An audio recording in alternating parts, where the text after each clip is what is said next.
Well, with COVID no more acting as a hindrance to travel, cash registers of airlines are ringing this festive season.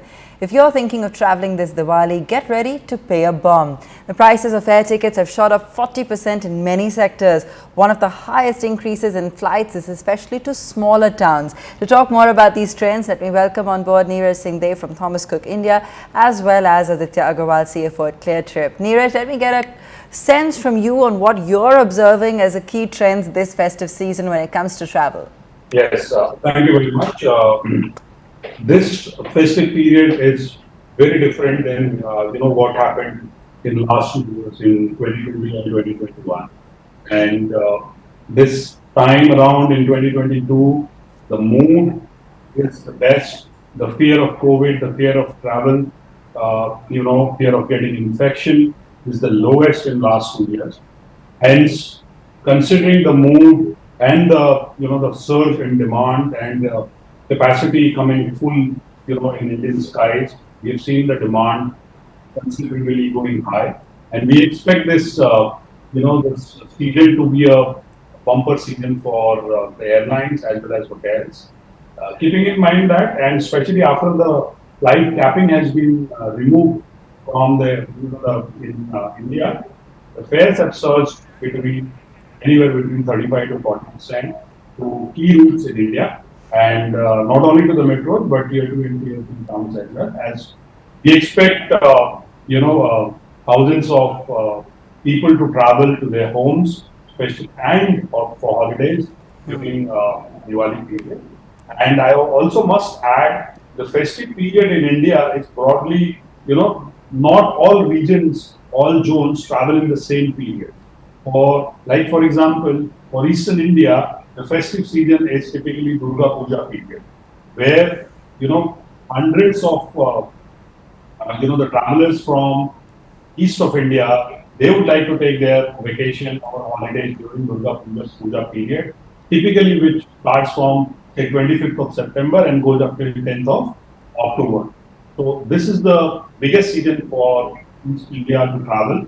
Similarly, for Western India and Western India particularly, the biggest season for travel is during Diwali, because typically this is the period where the Diwali vacation, the long Diwali vacation of around 10 to 12 days happens in Western India, so people travel during this particular. North Indians would like to, what we have seen is largely north of India, people travel in and around, but during the Diwali Puja and the celebration, they would like to stay at their home. So typically North Indians would like to travel after Diwali. After Diwali, once they finish the Diwali Puja celebration, then they would like to travel. The same applies for south of India as well. Right. But Aditya, take us to some of the data that you've picked up as well, particularly with tickets and prices being so high. How is that affecting this season?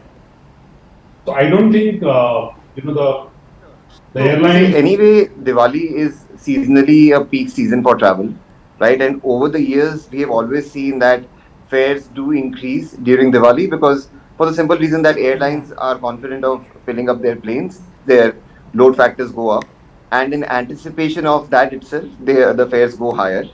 This year, the one difference is that compared to any other year, already the fares have been quite high, right? Since March, April, May, June, I would say the fares have been much higher than in any previous year in recent times.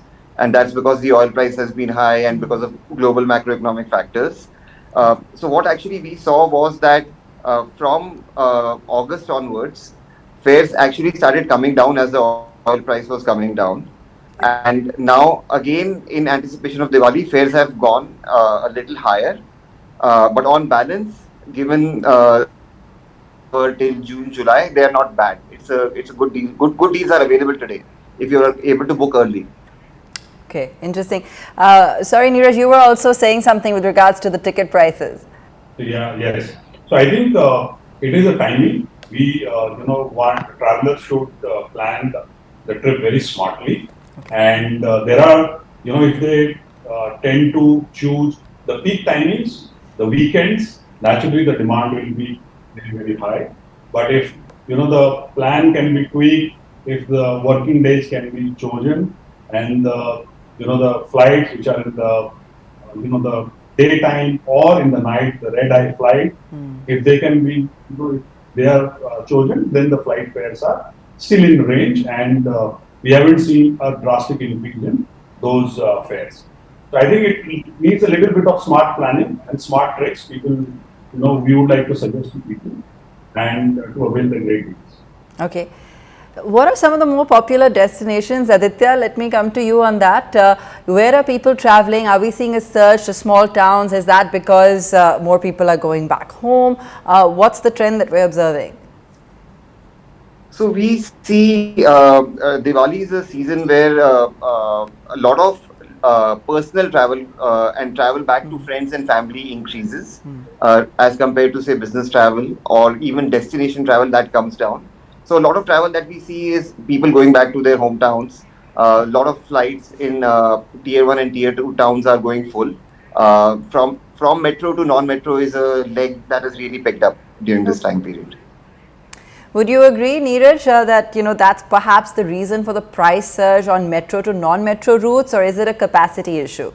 I think so. What we have witnessed is because there is going to be a long holiday season during Diwali vacation, and people want to beat their the work pressure, beating their daily the scheduled dues.